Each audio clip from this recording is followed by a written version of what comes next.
Eswatini Prince seeks insight into Zimbabwe's development model.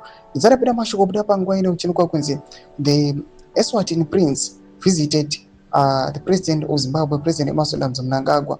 Panguva ino yatiri kuona kuti rumors they are also saying the same, kuti Zimbabwe is want to be turned into a dynasty or into a kingdom. Sizvatiri kuonawo zviri kunana Eswatini. Nzarapira mashoko anobuda panguva ino ayazorodza kuti panguva ino aiwa zvina kumira zvakanaka. Ndolipa subscribe or like or turn the bell icon.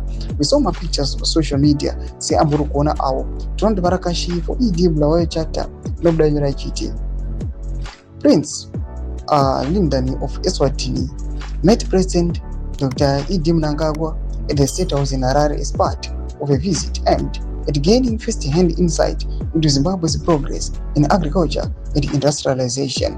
Vanoposta these pictures amburi kuona.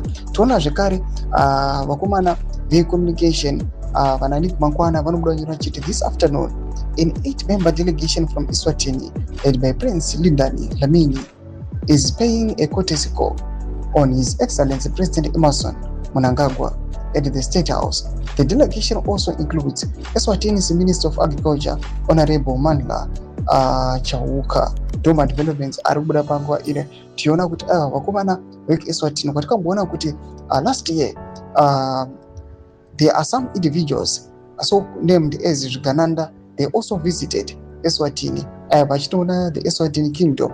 Zvakaita kuti veruzhinji vanoti aiwa Zvigananda zvichambonokopa manotes nekumbonoona kuti how our kingdoms run. But panguva ine tiri kuona kuti the prince pamwe chete delegation from Eswatini has visited Zimbabwe.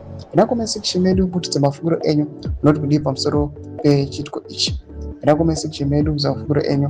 So subscribe or like, or turn the bell icon.